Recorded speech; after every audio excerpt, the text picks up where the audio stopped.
buhay o kabiguan, ng ligaya o lungkot. Kaya marapat lamang na tanggapin si Jesus bilang tagapagligtas at Panginoon. At matapos yun ay panariwain ang katapatan at paglapit sa Kanya bawat araw o day by day. Ang day by day ay naglalayong umalalay sa pang-araw-araw na pamumuhay. Narito po si Kuya Ed Lapis sa mensaheng pinamagatang Just Say No.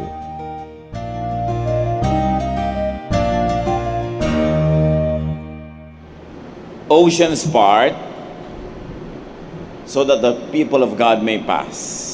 Yan po ang bigay sa atin ng Panginoon na heritage. Freedom, the freedom to be able to do God's will, and the freedom to be free from the domination of other people. Freedom from slavery. But yes, men and yes, women are not free. Pag ang tao ay hindi marunong tumanggi, hindi marunong humindi, puro yes na lang ng yes, ang nangyayari, hindi siya magiging malaya. Ang ating pag-aaral ngayon, in pursuit of the freedom that Jesus gives us, just say no. Dapat ang tao marunong humindi sa tamang oras, sa tamang lugar. Salamat po, Panginoon, sa pagtuturo niyo sa amin ng daan tungo sa buhay na matiwasay, tahimik at maluwag sa dibdib. Turuan niyo kami, Panginoon, ngayon kung ano ang dapat naming reaction sa mga bagay na dapat tanggihan at paano kami tatanggi. Forgive us our sins, O God. Cleanse us so that no hindrance will ever stop us from receiving your blessing. Nawa, Panginoon, ang kalooban niyo maganap, ang kanyang katotohanan, ang siyang mangibabaw, magpalaya kayo ng inyong mga anak. Make us whole. Teach us to say no at the proper time and places. Be our preacher, O God. Heal our wounds, encourage us, strengthen us, guide us unto freedom and righteousness. In the name of Jesus, your Son, we pray with thanksgiving. Amen. Just say no. Kailan kayo huli na umoo pero ayaw niyong umoo? Napilitan kayong sumang-ayon, napilitan kayong sumama sa isang lugar, gumastos nito, bumili nun, napilitan kayo na makiayon, pero ang totoo, labag naman sa inyong kalooban. Sariwain natin ang kasaysayan ni Joseph at sa kanyang napakalaking ginawang pagtanggi. Genesis 39, 1-12. The Ishmaelites took Joseph to Egypt and sold him to Potiphar, the king's official in charge of the palace guard. So Joseph lived in the home of Potiphar, his Egyptian owner. Joseph was well built and handsome, and Potiphar's wife soon noticed him. She asked him to make love to her, but he refused and said, "My master isn't worried about anything in his house, because he has placed me in charge of everything he owns. No one in my master's house is more important than I am. The only thing he hasn't given me is you. And that's because you are his wife. I won't sin against God by doing such a terrible thing as this." She kept begging Joseph day after day, but he refused to do what she wanted or even to go near her. One day, Joseph went to Potiphar's house to do his work, and none of the other servants were there. Potiphar's wife grabbed hold of his coat and said, "Make love to me." Joseph ran out of the house, leaving her hanging onto his coat. Si Joseph ay alam natin na ibinenta ng kanyang mga kapatid, isang binatilyo, ibinenta na maging slave sa mga traders who were on the way to Egypt. At yung bumili kay Joseph, ibinenta naman siya sa Ehipto, ginawa siyang slave. Ang nakabili sa kanya was the captain of the Pharaoh's guard, captain of the presidential guard, if you want to say it that way. Mataas ang posisyon. At natutunan ng captain na ito, si Potiphar, na magtiwala mabuti kay Joseph. Lahat ipinagtiwala niya. Relax na relax siya dahil may katiwala siyang reliable, mahusay, dependable. Magandang lalaki itong si Joseph at hindi nagtagal ay napansin ni Mrs. Potiphar. At ito na mismong babaeng ito ang siyang nagyayaya dito kay Joseph na siya isipingan pag wala ang kanyang asawa. You know, pagka kayo ay sundalo, pagka kayo ay lalo na ay bodyguard ng head of state, ng pharaoh, ng hari, kung nasan yung hari, nandun kayo, so madalas hindi kayo kapiling ng inyong pamilya. At itong si Mrs. Potiphar naman, inakit ng inakit si Joseph, at siya na mismo ang nagpipilit. But Joseph said no, for moral reasons. Dahil sa malinaw na konsepto ng tama at mali. Sabi niya, ulitin natin sa verse 9, "No one is greater in this house than I am. My master has withheld nothing from me except you, because you are his wife. How could I do such a wicked thing and sin against God?" Hindi naman isinali ni Mrs. Potiphar ang God sa usapan, isinali ni Joseph. Kasi kay Joseph malinaw, this is a sin against God, who is the author of morality, the author of what's right or wrong. God is the author of right and is the author of the teachings against that which is wrong. Sabi niya, hindi ko yan magagawa. So Joseph said no for righteousness, for gratitude to his master who was not at home. And Joseph said no in spite of pleasure. Obviously, this noble Egyptian lady must have looked good. And if she did not look good, she at least smelled good. And she was groomed well because she was a very rich lady. A lady of high rank. So there was the promise of pleasure. But Joseph said no in spite of it and in spite of convenience. Hindi na niya kailangan mag-ibang bahay, lumipat, magtago dahil doon mismo sa loob ng sariling tahanan na yun ni Potiphar, gusto ng misis niya na magganap ang crime na ito. But Joseph said no in spite of pressure. Hindi lang naman pleasure yan eh. Ang laki siyempre ng pressure dahil amo mo, yun nagyayaya sa'yo, natatanggihan mo. But Joseph said no for God. Hindi naging malabo sa kanyang issue. Sangkot ang Diyos sa lahat ng bagay na mayroong angle ng right or wrong. Joseph said no for righteousness.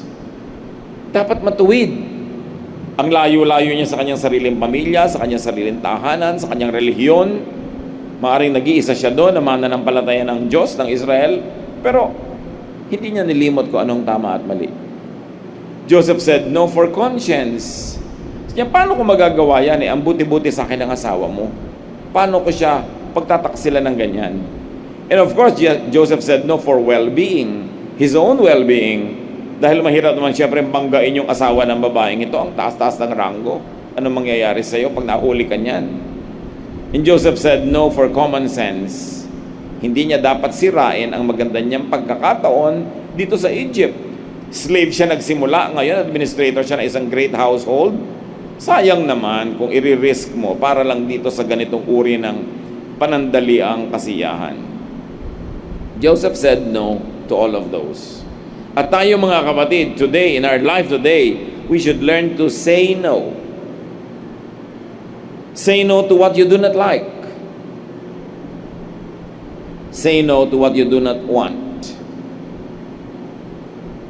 No need for excuses. Bakit kailangan itong i-diin sa ating kultura mga kapatid?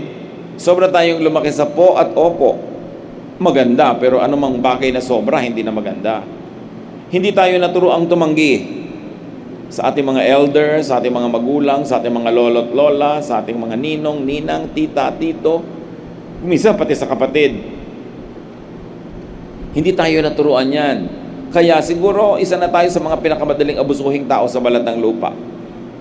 Inaabuso ka ng employer, inaabuso ka ng may kapangyarihan, ang dali-daling pumayag magpaabuso dahil pinalaki tayong hindi tumatanggi. Hindi masamang tumanggi kung ayaw. Basta polite ang pagtanggi. Lalo sa magulang, lalo sa mga elders. Pwede mo naman tanungin eh, gusto mo bang kainin ito? Ayaw mo. Siyempre, kung batang-bata ka pa, hindi ka pa masyadong sanay pumili kung ano ang good, better, best. Dapat maging masunurin ka na lang. Pero ganoon pa man, may ayaw na rin at may gusto ang bata. Pwede naman yan sabihin, ayaw ko po, in a very polite way, pwede po ba? Hindi yan ang kakainin ko kasi hindi ko po gusto. Hindi naman masama na ayaw niya eh. Basta ipaliwanag niya kung bakit. Pero kung minsan naman, ang bata, maliit pa kasi, konti pa lang alam niya, hindi pa niya alam kung tama ba yung desisyon niya na ayaw niya to. Katulad ng ayaw naman ng mga bata lagi ng gulay. Ayaw nilang matulog ng maaga. Ayaw nilang mag-aaral. Ayaw nilang tigilan ng kapapanood ng TV o mga games. Alam nating hindi yun mabuti sa kanila. Kaya sa ganung edad, mas mabuting maging masunurin na lang muna sila. Pero habang tumatanda ang isang bata, unti-unti mong binibigyan ng mga pagkakataong pwede siyang magsabi ng no. Kasi mga kapatid, tuwang-tuwa tayo pag ang mga anak natin, apo, pamangkin ay masyadong masunurin.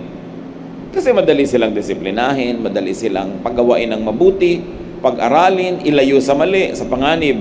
Pero tandaan nyo, kung sila ay sobrang nasanay maging masunurin, kahit sino susundan nila. Kahit na abusadong teacher, abusadong kamag-anak na nakikitulog sa inyo, maaaring na-abuse yung mga bata dahil hindi sila nasanay tumanggi. Maaari silang mapagsamantalahan ng mga nandadaya na hindi natin masyadong mga kakilala. Kaya dapat may training din sila to say no. Pag gut feel nila, nararamdaman nila, sa tingin nila, dapat silang tumanggi. Dapat hindi sila magdalawang isip na tatanggi. Kasi may training sa sariling bahay. Kaya yung mga bata na nababalitaan natin na abuse, hindi kumikibo, kasi hindi sila nasanay pumalag. Hindi sila nasanay tumanggi. Colossians 2:16, don't let anyone tell you what you must eat or drink. This is a religious teaching. Kasi maraming mga religyoso kung ano-anong sabi, huwag mong kainin yan, huwag mong kainin yan, huwag mong kainin yan. Sabi ng Colossians 2:16, don't let anyone tell you what you must eat or drink. You have your own conscience to obey. And you know the basic rules of spirituality that you must obey, and there are those that are excessive that you don't need to obey. Sa niya, huwag mong hayaan na idinidikta sa'yo ng mga tao kung anong pwede mong inumin o kainin. Of course, this applies only to people who do not need to accommodate. People who do not need to follow.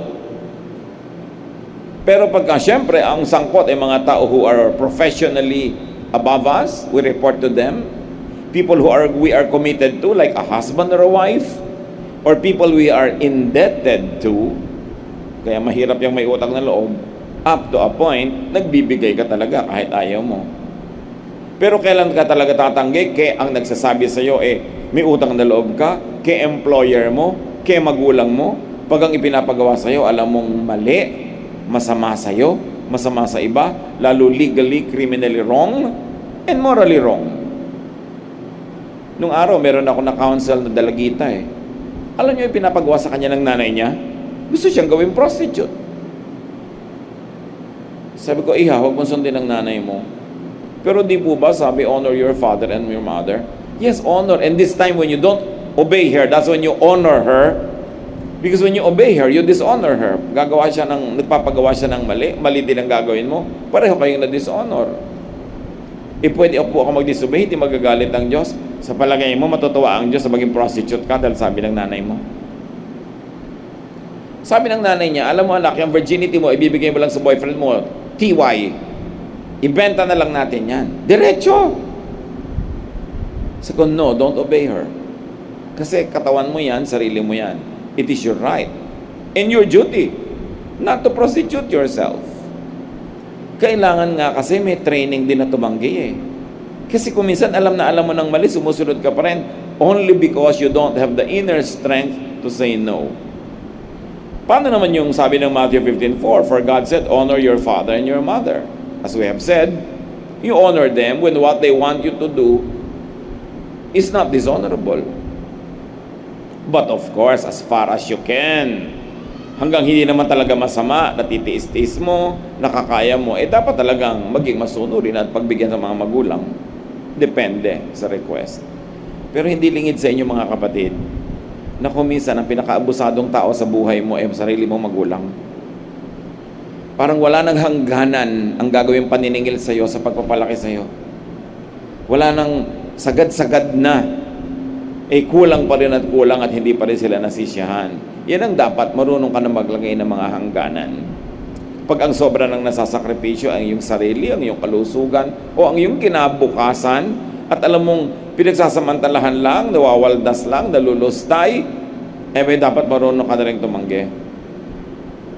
Siyempre, hindi tayo dapat basta tumatanggi sa ating mga superiors, sa ating mga employers, lalo't ang hinihingi nila sa atin is professional service, professional output, professional work, hindi ka tatanggi. Luke 12:47, the servant who knows the master's will and does not get ready or does not do what the master wants will be beaten with many blows. Nung araw kasi pwedeng physically paluin mo yung mga servants. May mga bansa ngayon na bawal yon, pero you'll be disciplined anyway at makakatanggap ka rin ng parusa kung hindi ka talaga sumusunod sa dapat naman at tama namang sundin mo dahil within the scope of your job description. So yun ang mga exemption mga kapatid na hindi ka dapat tumanggi kung hindi illegal, hindi masama, hindi immoral, tapos nasa job description mo o ang nagpapagawa sa iyo, mga magulang mo, na hindi naman masama yung pinapagawa. But say no to anybody who is abusive, destructive, dangerous, or illegal. Yung mga napapahama ko minsan, mga kapatiran natin at mga kababayan, nagbabiyahe, may makikipadala, tinitingnan yung kanyang timbang ng weight niya habang nagtitimbang sa airport. Uy, kabayan, meron ka pa palang 5 kilos na extra. Pwede ba? I-check-in mo naman tong luggage na to, kukunin ko na lang sa'yo pag nasa Manila na tayo. Ayaw mo dahil alam mo, kung isang baka drugs yun, baka mga bawal na ganito at bawal na ganon. Pero dahil hindi ka makatanggi, tas very intimidating pa yung tao o sobrang nagpupumilit o kaya dinadaan ka sa iyak, kung ano-ano, hindi ka sanay tumanggi, ang dami napahamak na ganyan. O sige, i-check-in niya ang baggage itong taong to, nung sobrang suriin, meron palang mga kontrabando, siyang mapapahamak. Hindi mo pwedeng iturong kanya po yan, pinadala lang sa akin. Basta nasa pangalan mo ang baggage, ikaw yun. Kaya hanggang ngayon, marami po tayong mga kababayan, yung mga drug mule na tinatawag, na ang dala nila talaga mga drugs, mga bawal na gamot, nahuhuli sa ibang bansa, nasesentensyahan 20, 30 years of imprisonment. Meron pa 50 years. Kung minsan, sinasabi nila, hindi nila alam kung anong dala nila. Ba't ka magdadala talaga ng hindi mo alam? Hindi ka makatanggi sa ipapadala sa'yo, binabayaran ka ng konti o may utang na loob ka. Pero dapat marunong kang tumanggi kung mas malaki ang damage pag napahama ka dahil lang sa pagsabi ng yes. Say no to what you cannot do. Say no to what you cannot deliver. Mahirap yung hindi ka makatanggi, oo ka, hindi mo naman talaga kayang gawin, kaya tuloy hindi mo natutupad ang pangako, hindi mo natutupad ang usapan, lalo lang napapasama ka nun. Tanggihan. And after examining a thought, say no to what you do not believe in. Sobra nating na-emphasize yung pakikisama, pero meron pa po tayong isang kaugalian na maganda rin, paninindigan. Kahit nag-iisa ka, ikaw maninindigan.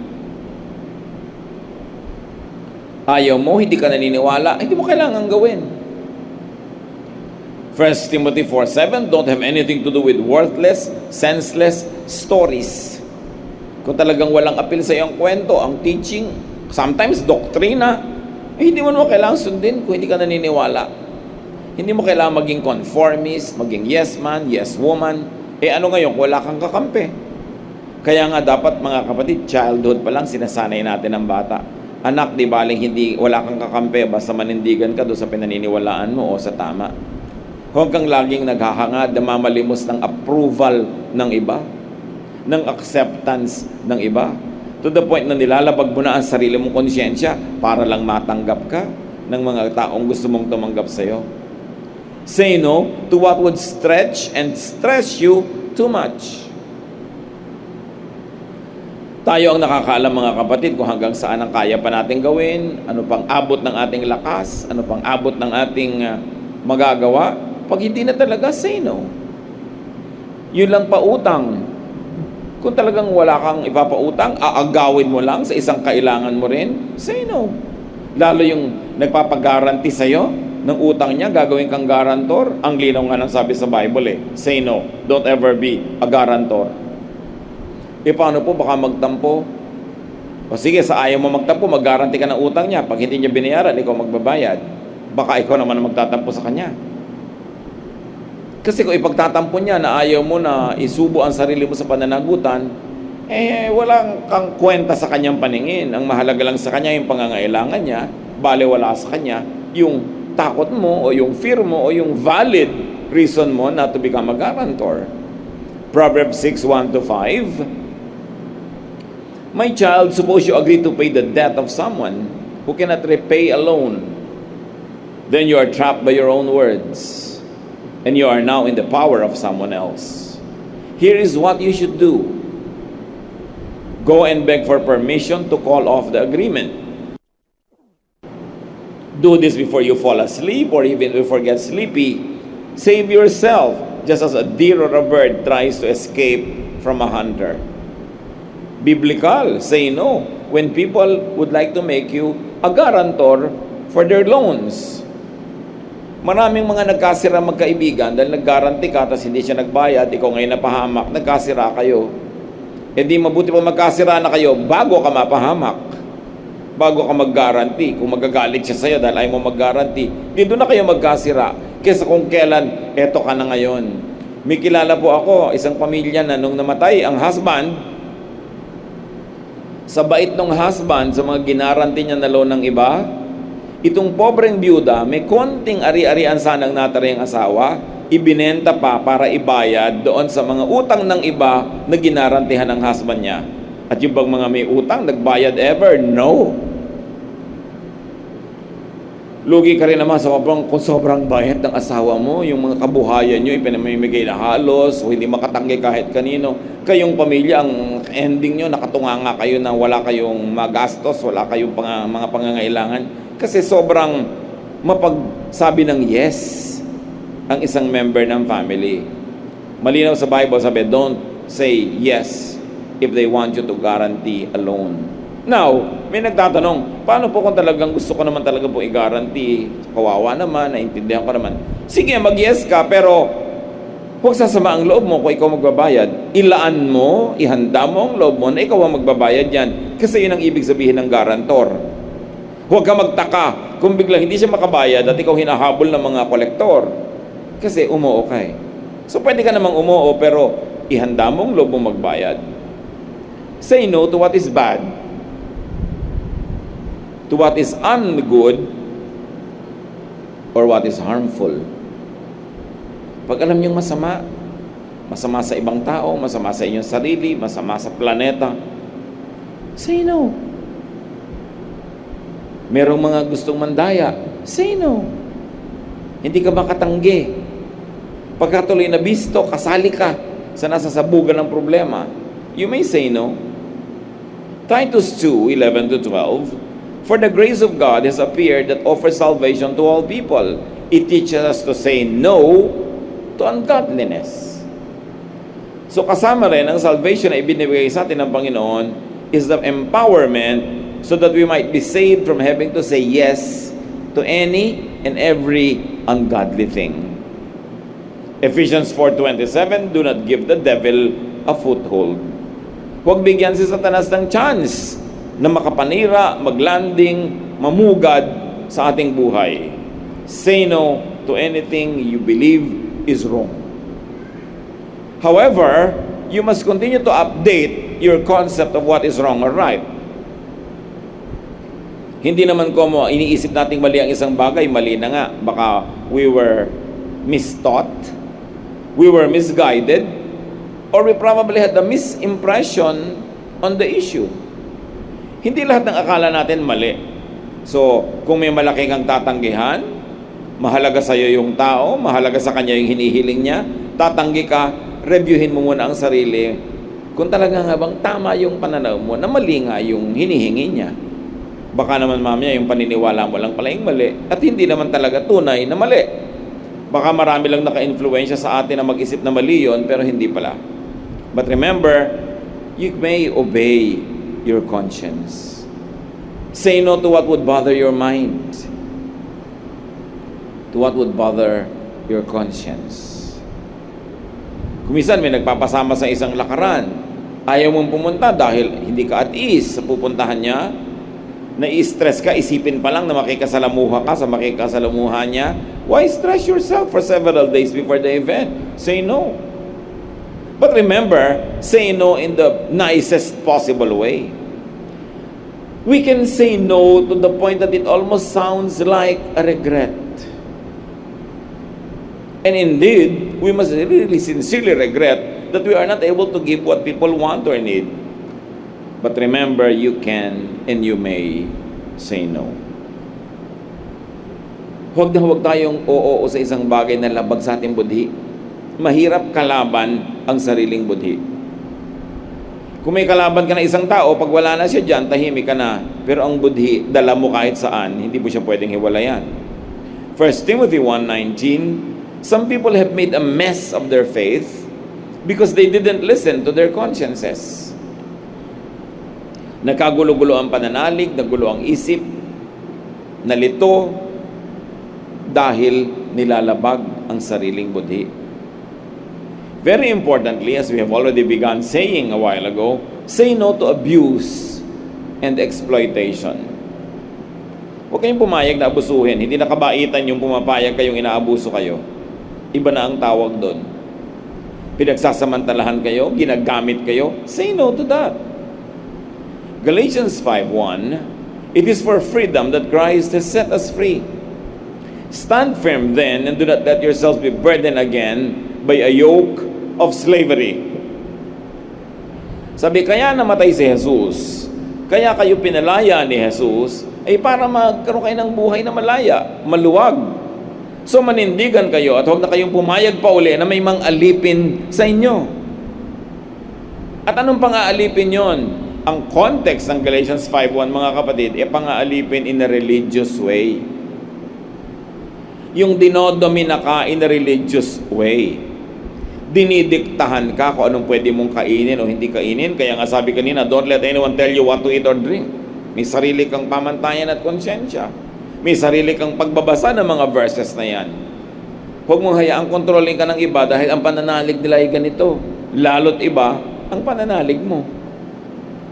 Marami kasi na religious slavery being practiced. Mga tao na controlled ng kanilang religious leader, controlled ng kanilang sekta. Wala na silang layang pumili kung sinong iibigin, sinong mamahalin, anong isusuot, saan magbabakasyon, anong gagawin sa mga buhay nila. Naging slave sila uli. At sinasabi ng Galatians 5:1, namatay si Jesus para kayo palayain. Kung si Jesus ang kasama nyo, malaya kayo, maluwag siyang kasama, palalayain kayo. Tapos ang kasama nyo, mga tao lamang na kapwa nyo, na religyoso, controlled kayo, nadodomina kayo. Sabi ko na, don't let anyone enslave you. And of course, this is religiously speaking, but it may also be applied in other areas of our lives. Yung sobra kang dominado ng iyong mga kamag-anak.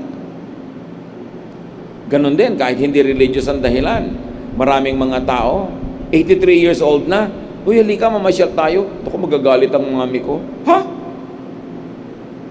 Oo nga, lola ko rin, strict. Boy pa lola mo. 83 ka na. Hindi mo pa magawa ang gusto mo. Exaggeration yan mga kapatid, pero may mga kilala ako, above 80 na, hindi pa rin nila talaga masabi gusto, hindi pa rin magawa ang gusto dahil nandun yung ate, dahil nandun yung kuya. Ang tagal-tagal na nilang nadomina ng ate nila, isang paligo lang naman ang tanda sa kanila. 4 na taon, 5 taon lang ang tanda, akala mo naman 100 taon ang higit na karunungan. Pero dinomina na ang lahat ng mga kapatid. Dahil once upon a time, napakain ka niya, nabayaran niya yung enrollment mo, so buong buhay nakatali ka na sa kanya. Kung kayo may mga utang na loob sa mga tao, sikapin nyo na magbayad-bayad, magsukli-sukli, magantihan siya. Kung pera yung itinulong sa inyo, sikapin yung tumulong din ng pera. Kung labor, kung whatever. At pag sa tansya nyo, nalampas-lampasan nyo na yung naibigay niya sa inyo at nasuklian nyo na, pwede na kayong tumanggi sa mga demands niya na nakakadomina, nakakasira ng diskarte nyo sa buhay, nakakakulong, nakakasakal. Pero hanggat pwede, pagbigyan nyo pa rin, alang-alang sa utang na loob na yan. Pero kung ang pagtanaw ng utang na loob, ibig sabihin, aalipinin ka na niya, mabuti pa, hindi mo nalang tinanggap yung tulong niya nun. Kasi nawalan ka na ng sariling anino, sariling buhay. In that case, kung ang nagpautang na loob ay dinodomina ka, kinakawawa ka, naging controlled ka na niya, utang na loob should not be treated as forever. Magsukli na lang kayo, magbigay-bigay kayo. Sa katunayan nga, yung mga tumatanaw ng utang na loob, yung talagang matapat tumanaw, tubo na yung nagpautang ng loob na yun eh. Sobra-sobra na, dapat malaya na kayo. Pero kung kaya nyo pa rin, hindi naman tayo pinagbabawalan ng Diyos sa patuloy na maging mabuti, mapagbigay. Ang sinasabi lang natin, nakakasama na sa inyo, nadodomina na kayo, nasisakal na yung buhay nyo, then tama na yan. Jesus set you free. Ang gusto ni Jesus, malaya tayo. At kung si Jesus na namatay para sa atin, anak ng Diyos, tagapagligtas, pinapalaya tayo, ba't kayo papayag na controlling kayo ng mga religious leaders? Tao lang silang tulad natin na may kasalanan din, pinatawad din ng Panginoong Jesus. Kailangan bukas ang isip ng tao. Minsan lang tayong mabuhay sa mundong ito. Pag hindi nyo nagawa ang tunay nyong gustong gawin, sinong gagawa nun para sa inyo? Anong magiging kahulugan ng buhay nyo kung ang tunay na mga gusto nyong gawin hindi nyo nagawa dahil sunod-sunuran kayo kung kanino? Nasakripisyo na ang kaisa-isa nyong buhay. There is no other life on earth after this. Kaya tayo pinalaya ng Panginoon. Kaya kailangan mo ng tibay ng loob, tatag, konting lakas ng boses, para hindi ka laging kontrolin ng iyong kapwa. Pati si Timothy, kinokontrol siya ng mga ibang matatanda na hindi naman sila yung leaders ng church.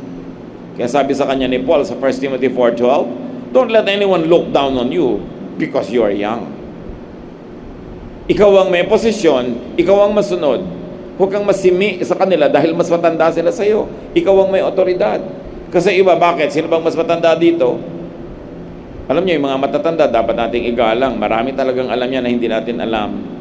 Pero ngayon, hindi ko mo matanda ay guaranteed na matalagang may pinagkatandaan. At mas maalam nga. Ngayon, kung ipinapagawa naman sa iyo, hindi nakakasama sa iyo, sige. Pero kung ang liit ng mundo niya, ang liit ng isip niya at gusto niyang pati ikaw ay paliitin para magkasya doon sa kanyang pinagkakasyahan, it's time to say no. Because it is your duty and obligation to yourself to grow. You must grow physically, mentally, socially, spiritually. Change from glory to glory. Sino man ang pumipigil sa iyo na lumaki ng lumaki, tulad ng kalooban ng Panginoon, dapat tanggihan. Again, in the nicest possible way, but dapat pa rin ipaglaban mo yung sarili. Huwag niyong hayaan na kontrolin kayo o maliitin dahil kayo ganito, dahil kayo ganon. You are unique. God made you and you are wonderfully made. Hindi laging ang opinion ng iba tungkol sa inyong sariling buhay ang mas tama. Dahil buhay nyo yan. Marunong lang tayo dapat makinig sa payo, manuri, magsaliksik. But once we have decided, given the best possible tools in decision making, you decide and follow your heart. Follow your mind. You are not created by God to be anyone's slave. You were created to be free. Lalo kung mali ang ipinapagawa, mali ang isinisiksik sa buhay natin. No, have nothing to do with it. Ephesians 5:11 have nothing to do with the fruitless deeds of darkness, but rather expose them. Say no. Sabi niyo, hindi ko po yata kayang mag-no. May mga taong hindi ko kayang tanggihan. Kaya mo yun. Kasi kung minsan, sa hindi natin pagtanggi sa tao, yung will of God ang hindi nangyayari sa buhay natin. Ang natutupad, will of other people. Can you imagine that it's not even your will happening in your life? It is not God's will, but it is another person's will. 1 Corinthians 10:13, no temptation has overtaken you except what is common to mankind. And God is faithful. He will not let you be tempted beyond what you can bear. But when you are tempted, He will also provide the way out so that you can endure it. So let's apply it to saying yes. When you are tempted to say yes, though you must not, huwag mo sabihin, hindi ko kaya mag-no. No. God will never permit you to be tempted beyond your strength. Walang pwedeng ialok sa iyo, napapayagan ng Diyos na ialok sa iyo ng iba na hindi mo kayang tanggihan kung maninindigan ka. Hindi naman ibig sabihin ito mga kapatid, lahat tatanggihan natin. Kasi may mga taong ganoon, lahat tinatanggihan, lahat i-reject. Not that attitude, hindi yun ang negative attitude na ganoon pinag-uusapan. Kundi yung ayon sa iyong panunuri, ayon sa iyong iniisip, ayon sa iyong paniniwala, ayon sa mga layunin mo sa buhay, gusto ko mong mag-no? Mag-no ka. Hindi ka papagalitan ng Diyos for that. You can say no to anybody. Just make it a point not to always say no, to the point na hindi ka na tuloy pinaniniwalaan sa no mo na may validity dahil talagang mahilig ka lang mag-no. Say yes whenever you can. But in the most important things, and you want to say no, you earn the right to say no. Suriin natin ngayon mga kapatid, sino ang dapat niyong tanggihan ngayon sa buhay niyo? O siguro hindi lang sino kasi masyadong general. Ano sa mga hinihingi o ipinapagawa sa iyo ng ilang tao ang dapat mong tanggihan? Gusto mong tanggihan, pero hindi mo matanggihan, dapat mo na yung tanggihan. What should you have said no to in the past? Ano yung mga inuohan nyo na ikinapahamak nyo? Na hindi kayo nagkamali kasi alam nyo talagang dapat no, pero nag-yes kayo kasi hindi nyo na kayang mag-no. Tapos pahamak kayo. Ano ang hindi nyo tinatanggihan ngayon? Patuloy nyong inoohan, pero ang totoo, dapat nyo nang tanggihan. At ano ang dapat nyo tanggihan sa darating pa? Dapat buuin ang loob. Natatanggi. Sino man ang mag-alok nun, saan man yun ialok. Magsuri tayo ng mga sarili natin mga kapatid. Jesus wants you free. Nandito tayo ngayon para alalahanin ng isang malaking katotohanan that God wants you to say no and allows you to say no to anything that is wrong or anything that may not be wrong but you don't like. Babalansihin lang natin. Baka ayaw mo lang mag-donate ng dugo pero buhay naman yun. Edi gustuhin mo na rin. Mag-donate ka na. Kung makakabuti talaga. Pero suriin nyo mga kapatid, may mangilan-ngilan na alam natin dapat no yung sagot. Today is a day of realization and freedom. It's an appointment with your freedom. Say no. And also, allow others to say no to you. Mga kapatid, sino naman ang dinodominan nyo, kinokontrol nyo, pinipilit nyo, kahit alam nyong labag sa loob niya, dahil alam nyo kaya nyo siyang manipulate, hindi siya makatanggi, pinagsasamantalahan nyo na yung hina ng loob niya, set that person free. Maaring asawa nyo pa yon, alam nyo may gustong gawin, may gustong pag-aralan, mayroong gustong dalawin na kamag-anak, may gustong isuot, may gustong kainin, tas pinipigil nyo. Hindi nyo siya nilikha, asawa nyo lang siya. Regalo lang ng Panginoon para meron kang partner sa buhay na ito. Pero hindi yun ibig sabihin may karapatan ka na pagbawalan siya na mamuhay ayon sa kanyang matibay na paniniwala o ayon sa kanyang napakasidhing kagustuhan. Set people free. You don't only say no to people, you allow people to say no to you. Take no for an answer. It's part of being godly. Ama naming Diyos, turuan niyo po kami. Una, ipaalala niyo sa amin, ipaliwanag kung ano mga dapat naming tanggihan. Sino ang mga dapat tanggihan? Kailan dapat tumanggi? At paano tatanggi? Turuan mo kay Panginoon na pahalagahan din ang aming mga sariling paniniwala, paninindigan at mga layunin at gusto sa buhay at huwag namin itong laging isuko sa gusto ng iba.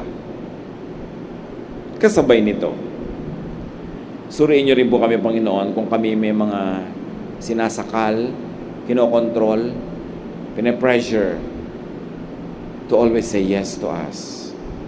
Kahit alam na namin na nagsasamantala na kami, nang dodomina na kami para sa sarili lamang na kapakanan. Suriin niyo kami para kami makalaya at magpalaya rin ang iba. Suriin niyo kami para ang diwa, espiritu ng iyong anak na si Jesus ang maghari sa aming buhay so that we may be free and we may set others free. Huwag nating madaliin, mag-isip-isip tayo ngayon, magbulay-bulay with heads bowed. Think kung anong dapat tanggihan. And may God empower you na tumanggi. In fact, the power is there already. Take it, claim it as God's children, empowered by the Spirit of God to stand up for what is right, to stand up for what you want.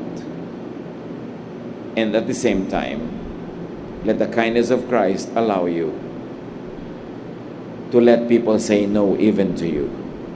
Panginoon, patnubayan niyo inyong mga anak, pagpalain na sa ilang saglit ng pagbubulay-bulay, katagpuin niyo ang aming isip, ipaliwanag ang aming kalagayan, ipakita kung kami ay nakokontrol ng iba o nang kokontrol kami ng iba. At sa parehong yan, Panginoon, kami makalaya at magpalaya. Be with the Lord for a while in silent prayer. May God bless each one as Jesus sets us free.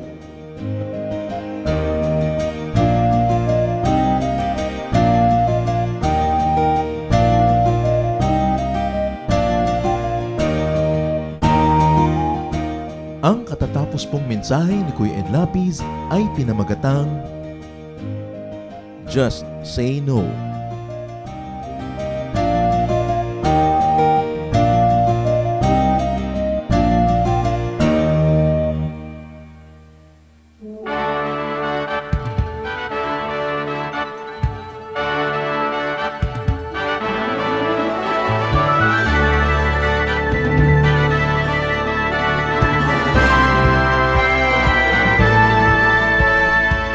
Ang iyong hirang dala, ang iyong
Maraming kayamanan ang ating bayan, maraming hiyas ang ating lahi na dapat makilala at pahalagahan.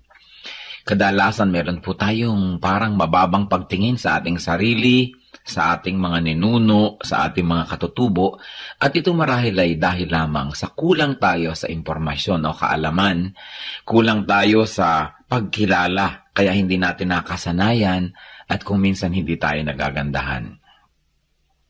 Maraming kayamanan ang lahing Pilipino. Dapat na makilala, dapat itanyag, at dapat lang na magamit sa pagsamba sa ating Panginoon tulad din ng lahat ng mga larangan ng mga artes ng ating bayan. Isa na dito, na kayamanan ng bayan ang ulalim. Ang ulalim ay isang epikong paawit ng mga Kalinga. Anang kano dilalime susun tatong si anang mga nakuha nakampot ko. Ang ulalim ay isang mahabang awit o epiko na nagsasalaysay ng mga pakikipagsapalaran ni Banna, ang bayani ng epiko, at ang kanyang panliligaw kay Laggunawa. Ito ay maririnig sa gabi, sa mga masasayang pagtitipon tulad ng budong o kaya sa mga tahanan bilang pang-aliw at pagkwento sa mga bata ng kasaysayan ng lahi. Nan isumin ginaka awat kad nang ngayon nyo kanda. Ang ulalim ay binubuo ng mararaming kabanata na naglalahad ng katapangan, katalinuhan, kagitingan at kakisigan ng bayani. Ang ulalim ay tulad lamang ng maraming mga epiko ng Pilipinas. Ilan na dito ang Biyag ni Lamang, Darangin, Ambahan at marami pang iba. Anang kano dito nga lipos kulit tong yat pwedong isu. At ang ulalim ay inaawit. Ang awit ay isang paraan ng pagkanta. Kadalasan sinasabi natin, umawit ka, ibig sabihin kumanta. Ang awit ay isang uri ng pagkanta na parang pakwento na hinahagod ang mga tunog na parang pasyon. Ang pasyon ay isang awit. At ito isang napakatandang uri ng musika sa Pilipinas. Magpahanggang ngayon ang mga makabagong mga awit o musikerong Pilipino kapag sila lumilikha ng mga tunog, kahit hindi nila sinasadya, sila ay napapaawit, humahagod, at ang pag-uri ng pagkanta ay kumukulot-kulot ang mga letra na paraan ng pag-awit ng mga katutubong Pilipino.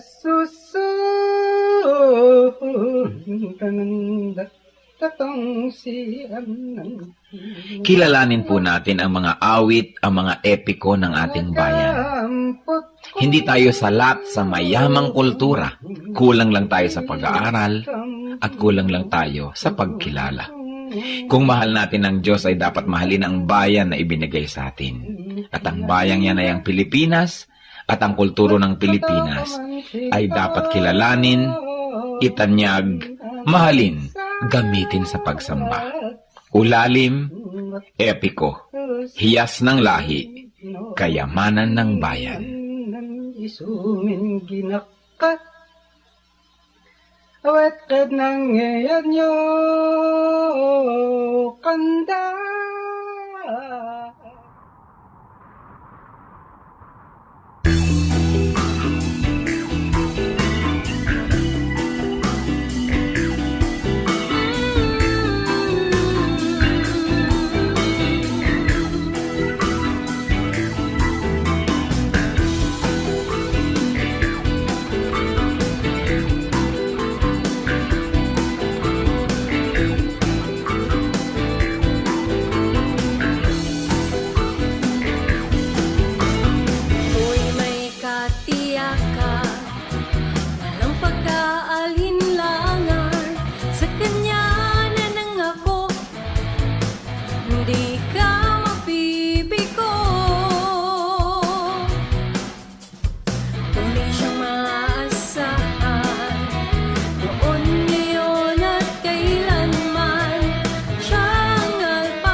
pagkaalinlangan sa Kanya na nangako, di ka mabibigo. Tunay siyang maaasahan, noon, ngayon at kailanman. Siya ang Alpha at Omega, magpawalang hanggan. Ang Diyos na di buhay, ang Diyos na di buhay, ang Diyos natin ay buhay, magpakailan pa man. Ang Diyos na di buhay, ang Diyos na di buhay, ang Diyos natin ay buhay, magpakailan pa man.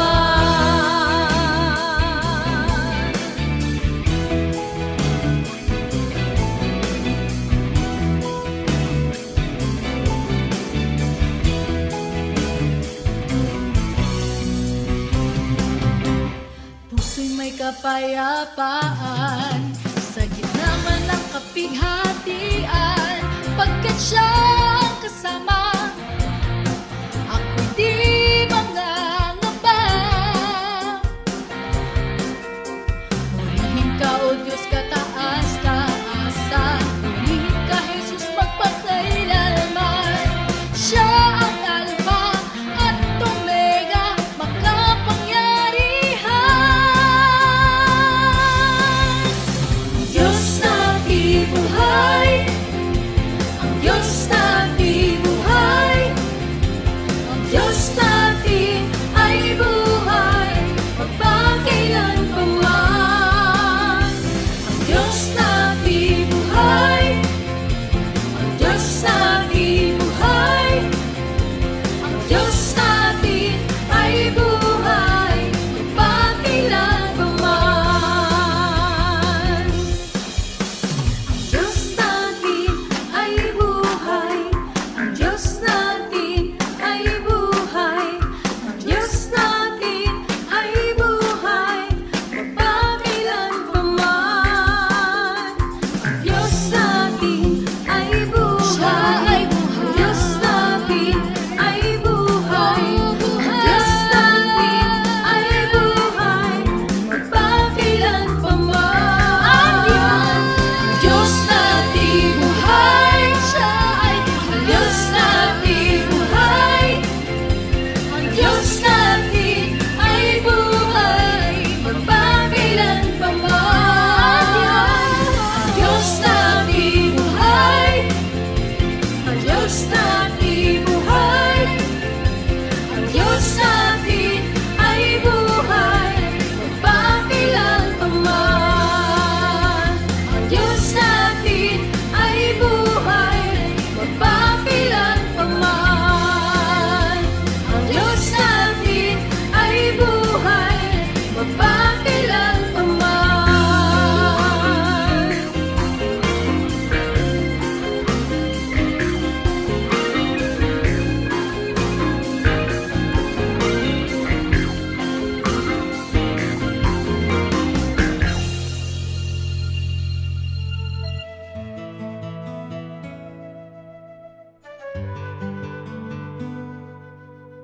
Bakit napaka-popular ng pagpipinitensya sa Pilipino? Ang Pilipino kasi mahilig tayong makiisa kahit sa nagdurusa. At karamihan sa mga nagpepenitensya, hindi naman talaga humihingi ng tawad sa kasalanan nila yan eh. Yan ang misunderstanding ng maraming Bible scholars. Yung mga nagpepenitensya, nakikiisa sa hirap ni Kristo. Kumbaga dinadamayan nila si Kristo. For better or for worse, yun ang kanilang niloloob. At marami dyan panata. Halimbawa, meron silang kailangan na gumaling na kamag-anak, meron silang mga inilalapit. Hindi lang sila basta humihingi sa Diyos, namamanata sila na sabi, magpepenitensya ako ng 7 taon, 5 taon. For better or for worse, biblical man o hindi, ang nasa kalooban ng tao, ayun, gustong makisama at makihati sa paghihirap ni Jesus.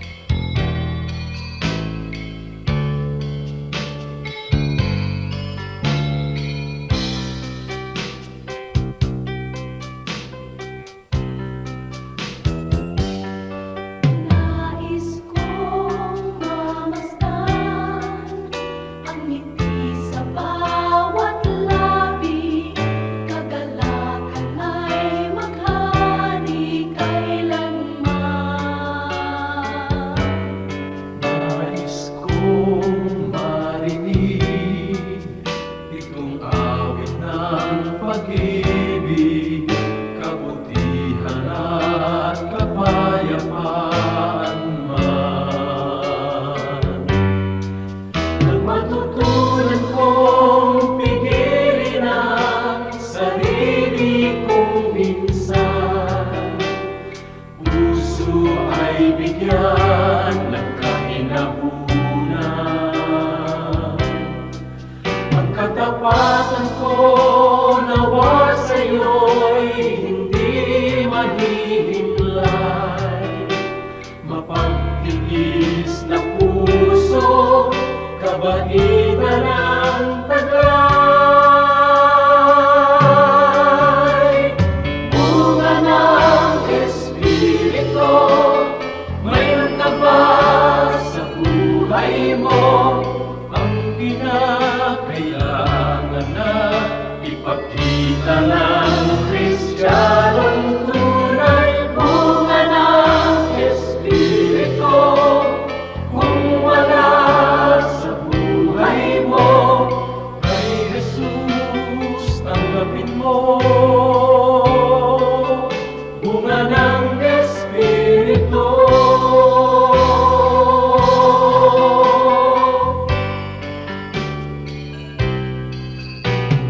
Kay Jesus tanggapin mo. Bunga ng Espiritu.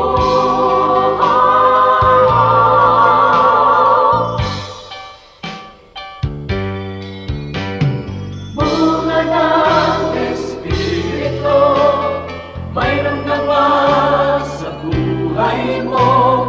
Ang kinakailangan na ipakita ng Kristiyanong tunay. Bunga ng Espiritu, kung wala sa buhay mo, kay Jesus tanggapin mo. Bunga ng Espiritu.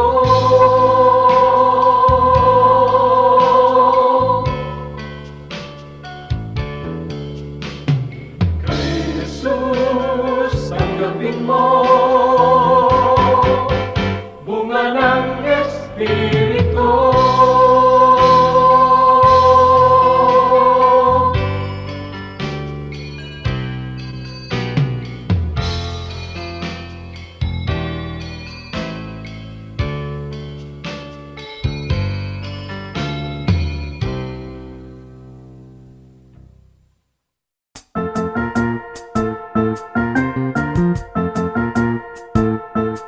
Oras na po para pansamantalang magpaalam ang programang Day by Day. Tayo po'y magsama-sama tuwing ika-6 hanggang ika-7 ng umaga, araw-araw. Magandang umaga po at mabuhay ang Panginoong Hesus!